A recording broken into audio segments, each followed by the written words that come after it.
സാധാരണയായി പുരുഷന്മാരിൽ കാണപ്പെടുന്ന ഒരു പ്രയാസമാണ് പ്രോസ്റ്റേറ്റ് ഗ്രന്ഥിയിൽ ഉണ്ടാകുന്ന വീക്കം. അത് കാരണം അവർക്ക് തീരെ ശാരീരികപരമായിട്ട് ലൈംഗിക ബന്ധത്തിൽ ഏർപ്പെടാൻ പറ്റാത്തൊരു സാഹചര്യം ഉണ്ടാവുക. അതുപോലെ മൂത്രം ഉറ്റുറ്റി പോവുക, മൂത്രം ഒഴിച്ചു കഴിഞ്ഞാലും വീണ്ടും ഒഴിക്കാനുള്ളൊരു ടെൻഡൻസി ഉണ്ടാവുക. ഇങ്ങനെ തുടങ്ങിയ ഒരുപാട് പ്രയാസങ്ങളുമായിട്ട് ഒരു സാധാരണ ഒരു 40 വയസ്സ് അല്ലെങ്കിൽ 50 വയസ്സ് കഴിഞ്ഞ ആളുകളിലൊക്കെ കാണപ്പെടാറുണ്ട്.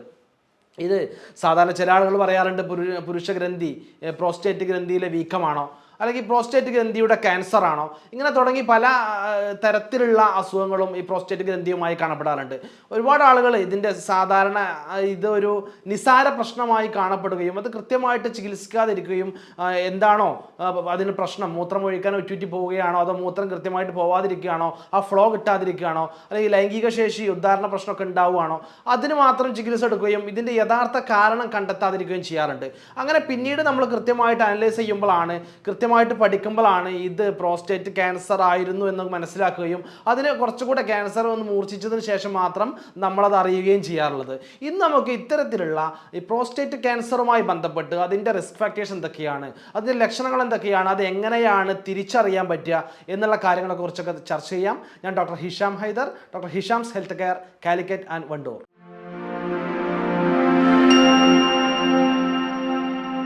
പ്രോസ്റ്റേറ്റ് ഗ്രന്ഥി എന്ന് പറയുന്ന ഈ ഒരു ഗ്രന്ഥി പുരുഷന്മാരിൽ കാണപ്പെടുന്ന, സ്ത്രീകളെ അപേക്ഷിച്ച് പുരുഷന്മാരിൽ മാത്രം, സ്ത്രീകളില്ലാത്ത ഒരു ഗ്രന്ഥിയാണ് പ്രോസ്റ്റേറ്റ് ഗ്ലാൻഡ് എന്ന് പറയുന്നത്.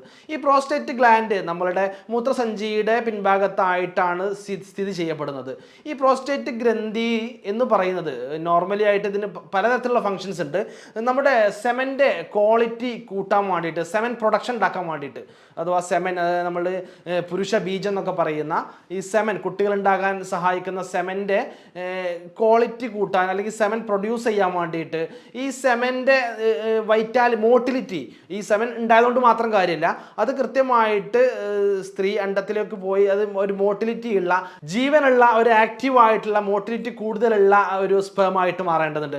അതിനൊക്കെ ഹെൽപ്പ് ചെയ്യുന്നതാണ് നമ്മളുടെ ഈ പ്രോസ്റ്റേറ്റ് ഗ്രന്ഥി എന്ന് പറയുന്നത്. അതുപോലെ തന്നെ പ്രോസ്റ്റേറ്റ് ഗ്രന്ഥിയാണ് ഹോർമോണൽ, നമ്മുടെ ടെസ്റ്റോസ്റ്റിറോൺ ഹോർമോണിനെ ഡൈഹൈഡ്രോ ടെസ്റ്റോസ്റ്റിറോൺ ആക്കി മാറ്റുകയും അങ്ങനെ അത് ഇത്തരത്തിലുള്ള സെക്ഷൽ ലൈംഗിക ശേഷിയൊക്കെ ഹെൽപ്പ് ചെയ്യുന്ന ഇതും ഇത്തരത്തിലുള്ള പ്രോസ്റ്റേറ്റ് ഗ്രന്ഥിയാണ്. ഇങ്ങനെ ഈ പ്രോസ്റ്റേറ്റ് ഗ്രന്ഥി തന്നെയാണ് ഞാൻ നേരത്തെ പറഞ്ഞ പോലെ നമ്മുടെ മൂത്രാശയവും ത്തിലൂടെ വരുന്ന മൂത്രമാണെങ്കിലും അതുപോലെ തന്നെ പ്രോസ്റ്റേറ്റ് ഗ്രന്ഥിയിൽ നിന്ന് വരുന്ന സെമൻ ആണെങ്കിലും ഒക്കെ പുറത്തോട്ട് വരുന്നത് യൂറിത്ര വഴിയാണ് പുറത്തോട്ട് വരുന്നത്. അപ്പം ഇത്തരത്തിലുള്ള ഇതുമായി ബന്ധപ്പെട്ട് കിടക്കുന്ന ലക്ഷണങ്ങളൊക്കെ ഇതുമായി ബന്ധപ്പെട്ട അസുഖങ്ങൾക്ക് കാണപ്പെടാറുണ്ട്. പൊതുവെ സാധാരണയായിട്ട് ഈ പ്രോസ്റ്റേറ്റ് ഗ്രന്ഥി വീങ്ങിയതാണോ, അഥവാ BPH എന്ന് പറയും, ബിനൈൻ പ്രോസ്റ്റേറ്റിക് ഹൈപ്പർപ്ലേഷ്യ, പ്രോസ്റ്റേറ്റ് ഗ്രന്ഥി വീങ്ങി വരിക, ഇതിൻ്റെ വീക്കമാണോ അതോ പ്രോസ്റ്റേറ്റ് ക്യാൻസർ ആണോ എന്ന് ഭയങ്കരമായിട്ട് കൺഫ്യൂഷൻസ് ഉണ്ടാക്കാറുണ്ട്. അത് കൃത്യമായിട്ട് തിരിച്ചറിഞ്ഞാൽ മാത്രമേ അതിനനുസരിച്ചുള്ള ഒരു ചികിത്സ, ഒരു ട്രീറ്റ്മെൻറ്റ് നമുക്ക് എടുക്കാൻ പറ്റുള്ളൂ.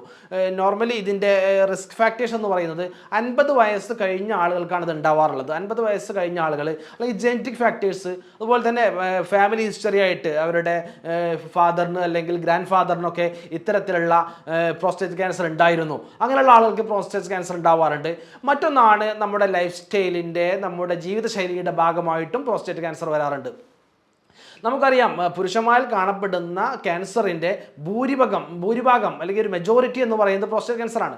ലൈഫ് സ്റ്റൈൽ എന്ന് പറയുമ്പോൾ നമ്മൾ ഈ ഒരു കാലഘട്ടത്തിൽ ഉണ്ടാകുന്ന ആഹാരങ്ങൾ, ഫാസ്റ്റ് ഫുഡ് ആവാം, ജങ്ക് ഫുഡ് ആവാം എന്ന് തുടങ്ങിയിട്ടുള്ള ആഹാര രീതികൾ, അതുപോലെ തന്നെ സ്മോക്കിങ്, അതുപോലെ തന്നെ ആൽക്കഹോളിസം, ഇത്തരത്തിലുള്ള പ്രയാസങ്ങളൊക്കെ തന്നെ ഈ പ്രോസ്റ്റേറ്റ് ക്യാൻസർ ആയിട്ട് മാറാറുണ്ട്. അപ്പോൾ നമ്മുടെ ലൈഫ് സ്റ്റൈലും ഇതിന് പ്രധാനപ്പെട്ട ഘടകമാണ്. നേരത്തെ പറഞ്ഞ പോലെ ജെനറ്റിക് ഫാക്ടേഴ്സ് ആവാം, ഫാമിലി ഇഷ്യൂസ് ആവാം, ഇതിൻ്റെ കൂടെ തന്നെ ഇത്തരത്തിലുള്ള പ്രശ്നങ്ങൾക്കൊക്കെ ഈ ഒരു പ്രോസ്റ്റേറ്റ് ക്യാൻസർ ഉണ്ടാവാനുള്ള കാരണമാവാറുണ്ട്. ഇപ്പോൾ നോർമലി ചില ആളുകൾ ഒരു 50 വയസ്സാകുമ്പോൾ ഈ പ്രോസ്റ്റേറ്റ് ഗ്രന്ഥി വീങ്ങാറുണ്ട്. അത് കൃത്യമായിട്ട് നമ്മൾ പരിഗണിച്ചിട്ടില്ലെങ്കിൽ അതും ഈ ഒരു ക്യാൻസർ ആയിട്ട് മാറാനുള്ള സാധ്യതകളുണ്ട്. അപ്പോൾ നമ്മൾ ആദ്യം തന്നെ ഇത്തരത്തിലുള്ള പ്രയാസങ്ങൾ, അഥവാ നമുക്കിതിൻ്റെ ലക്ഷണങ്ങൾ എന്ന് പറയുമ്പോൾ ആദ്യമായിട്ട് കാണപ്പെടുന്ന ചിലപ്പോൾ ചില ആളുകളിൽ ഉദ്ധാരണശേഷി നഷ്ടപ്പെടുക, അല്ലെങ്കിൽ ഭാര്യയുമായിട്ട് ബന്ധപ്പെടാൻ കഴിയാത്തൊരവസ്ഥ ഉണ്ടാവുക, അല്ല എങ്കിൽ ഈ മൂത്രം ഒഴിച്ച് കഴിഞ്ഞാലും വീണ്ടും മൂത്രമൊഴിക്കാനുണ്ട്, ഒരു പൂർണ്ണമായ ഒരു സാറ്റിസ്ഫാക്ഷൻ കിട്ടാതിരിക്കുക, അല്ലെങ്കിൽ മൂത്രം ഒഴിച്ച് വീണ്ടും ഉറ്റി പോയിക്കൊണ്ടിരിക്കുക. നമ്മൾ മൂത്രം ഒഴിച്ച് എഴുന്നേറ്റ് പോന്നു കഴിഞ്ഞാലും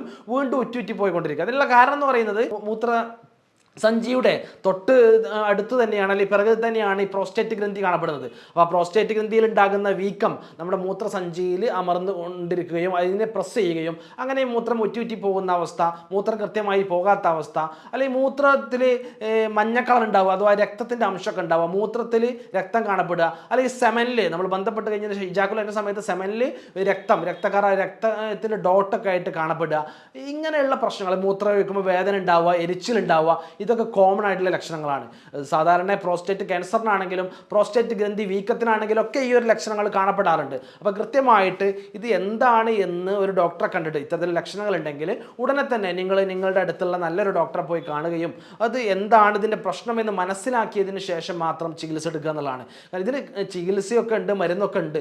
പക്ഷേ നമ്മളിത് ലേറ്റ് ആകുന്നു ഇതിനെ മനസ്സിലാക്കാൻ, അല്ലെങ്കിൽ നമ്മളതിനെ ഒരു നിസാരവൽക്കരിക്കുന്നു. എനിക്ക് ഇത്രയൊക്കെ പ്രായമായല്ലോ, ഇത്രയൊക്കെ ഏജ് ആയല്ലോ, ഇനി ഇതൊന്നും നോക്കേണ്ടതില്ല, അങ്ങനെ നിസാരവൽക്കരിച്ച് കളയുന്നു. അല്ലെങ്കിൽ താൽക്കാലികമായിട്ട് എവിടെന്നെങ്കിലും കിട്ടുന്ന ഒരു മരുന്ന് കഴിച്ചുകൊണ്ട് അതിനെ താൽക്കാലികമായിട്ട് ആശ്വസിപ്പിക്കുന്നു. ഇങ്ങനെയൊക്കെ ആകുമ്പോഴാണ് ഈ ബാക്കിലുള്ളത് ക്യാൻസർ ആണെങ്കിൽ അത് കൂടിക്കൂടി വരിക. അപ്പം ആദ്യമേ നമ്മൾ കൃത്യമായിട്ട് ഡോക്ടറെ കാണുകയും ഇത്തരത്തിലുള്ള പ്രയാസങ്ങളൊക്കെ ഉണ്ടെങ്കിൽ, ഇത്തരത്തിലുള്ള റിസ്ക് ഫാക്ടേഴ്സൊക്കെ ഉണ്ടെങ്കിൽ ഒരു പുരുഷന്മാരാണെങ്കിൽ നമ്മൾ എന്ത് ചെയ്യുക, കൃത്യമായി ഡോക്ടറെ കാണുകയും ഈ ഒരു പ്രശ്നം എനിക്കുണ്ടോ, എൻ്റെ പ്രോസ്റ്റേറ്റ് ഗ്രന്ഥിയുടെ സാധാ വീക്കമാണോ, അതോ പ്രായമായതിൻ്റെ പ്രശ്നമാണോ, അതോ ക്യാൻസർ സംബന്ധമായിട്ടുള്ള എന്തെങ്കിലും ഉണ്ടോ എന്ന് മനസ്സിലാക്കുകയും എന്നിട്ട് അതിന് ചികിത്സിക്കുകയും ചെയ്യുക എന്നുള്ളതാണ്. നോർമലി ഇതിൻ്റെ ടെസ്റ്റുകൾ എന്നൊക്കെ പറഞ്ഞാൽ ആദ്യമായിട്ട് ഈ PSA ടെസ്റ്റൊക്കെ ചെയ്യാറുണ്ട്. പ്രോസ്റ്റേറ്റ് സ്പെസിഫിക് ആൻറ്റിജൻ എന്ന് പറയും. നമ്മൾ ഈ PSA കൂടുതലായിട്ട് കാണപ്പെടും ഈ പ്രോസ്റ്റേറ്റ് ക്യാൻസറിന്. ചില കേസുകളിലാണെങ്കിൽ BPH പോലെയുള്ള പ്രോസ്റ്റേറ്റ് ഗ്രന്ഥി വീക്കത്തിലും ഈ PSA കൂടുതലായിട്ട് കാണപ്പെടാറുണ്ട്. എന്നാലും കൂടുതലായിട്ട് പ്രോസ്റ്റേറ്റ് ക്യാൻസറുകളിലാണ് PSA കൂടുതലായിട്ട് കാണപ്പെടാറുള്ളത്.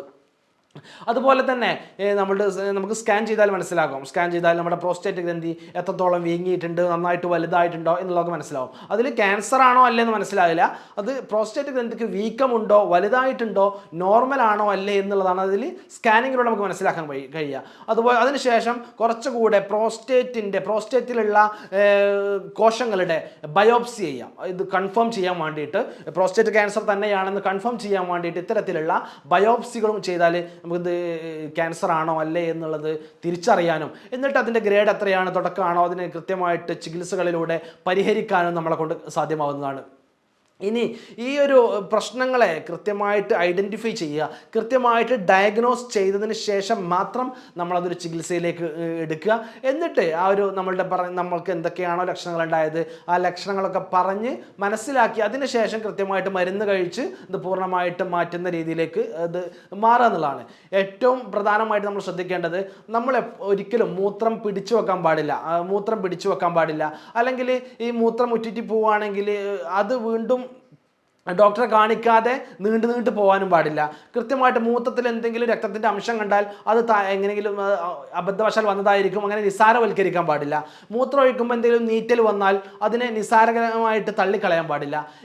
മൂത്രം ഒഴിക്കുന്ന സമയത്ത് വേദനയോ നീറ്റലോ വന്നാൽ അതിനെ നിസ്സാരകരമായിട്ട് തള്ളിക്കളയാൻ പാടില്ല. ഇങ്ങനെയുള്ള കാര്യങ്ങളൊക്കെ ശ്രദ്ധിക്കുകയും, അതുപോലെ ലൈംഗിക ബന്ധത്തിൻ്റെ പ്രശ്നം പറഞ്ഞു. ലൈംഗിക ബന്ധത്തിൽ ഏർപ്പെടുന്നത് എനിക്ക് ഒരു 40 വയസ്സ് കഴിഞ്ഞില്ലേ, 45 വയസ്സായില്ലേ, അതുകൊണ്ട് ശേഷി പോയതായിരിക്കും എന്ന് കരുതിയിരിക്കാൻ പാടില്ല. ഇത് കാരണം ഇത് മക്കളുണ്ടാവാത്ത പ്രശ്നം ഒക്കെ ഉണ്ടാവാം. ഇത് 50 വയസ്സുള്ള മേലെയാണ് കൂടുതൽ ആളുകൾക്ക് സാധ്യത എന്നാണ് പറഞ്ഞത്.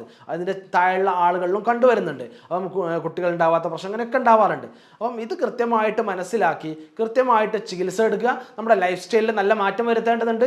നന്നായിട്ട് വെള്ളം കുടിക്കേണ്ടതുണ്ട്. അതുപോലെ തന്നെ ഈ മൂത്രം പിടിച്ചു വെക്കുന്ന ഹാബിറ്റ് ഉണ്ടെങ്കിൽ അത് ഒഴിവാക്കേണ്ടതുണ്ട്. ഫാസ്റ്റ് ഫുഡ്, ജങ്ക് ഫുഡ് പോലെയുള്ള കാര്യങ്ങളൊക്കെ ഒഴിവാക്കേണ്ടതുണ്ട്. പുകവലി പൂർണ്ണമായിട്ട് ഒഴിവാക്കേണ്ടതുണ്ട്. ഇങ്ങനെ ഇത്തരത്തിലുള്ള സാധ്യതയുണ്ട്. എൻ്റെ പേരൻസിന്, എൻ്റെ ഫാദർക്ക്, ഗ്രാൻഡ് ഫാദർക്ക് ഒക്കെ ഇത് ഉണ്ടായിരുന്നു, അതുകൊണ്ട് എനിക്കിത് ഉണ്ടാകാനുള്ള സാധ്യത ഉണ്ടെങ്കിൽ റെക്കറൻ്റായിട്ട് ചെക്കപ്പ് ചെയ്യുക എന്നുള്ളതാണ്. അടിക്കടി ഇത്തരത്തിലുള്ള ചെക്കപ്പുകൾ, സ്കാനിങ്ങുകൾ, ടെസ്റ്റുകളൊക്കെ ചെയ്തുകൊണ്ട് എനിക്ക് ഇത്തരത്തിലുള്ള പ്രശ്നങ്ങളൊന്നും ഇല്ല എന്ന് ഉറപ്പുവരുത്തുക. കൃത്യമായിട്ടൊരു ഡോക്ടറുടെ നിർദ്ദേശപ്രകാരം മരുന്ന് കഴിക്കുക. പ്രോസ്റ്റേറ്റ് ഗ്രന്ഥിയുടെ വീക്കമാണെങ്കിലും ഒക്കെ, ഈ പ്രോസ്റ്റേറ്റ് ഗ്രന്ഥിയുടെ പ്രശ്നങ്ങളാണെങ്കിൽ, മൂത്രമൊഴിക്കാനുള്ള പ്രശ്നങ്ങളും ലൈംഗിക പ്രശ്നങ്ങളൊക്കെ ആണെങ്കിൽ ഇതിന് കൃത്യമായിട്ടുള്ള ഹോമിയോപ്പതി ചികിത്സ ലഭ്യമാണ്. കൃത്യമായിട്ട് ജനറൽ മാനേജ്മെൻറ്റോടുകൂടി ഇതുവരെ പറഞ്ഞ കാര്യങ്ങൾ ശ്രദ്ധിക്കുന്നതോടുകൂടി കൃത്യമായ ഒരു ഡോക്ടറുടെ നിർദ്ദേശപ്രകാരം ഹോമിയോപ്പതി ചികിത്സയിലൂടെ തന്നെ ഈ പ്രോസ്റ്റേറ്റ് സംബന്ധമായ പ്രശ്നങ്ങൾ, പുരുഷ സംബന്ധമായ പ്രശ്നങ്ങൾ മാറ്റിയെടുക്കാൻ നമ്മളെ കൊണ്ട് കഴിയുന്നതാണ്. എല്ലാവർക്കും നന്ദി, നമസ്കാരം.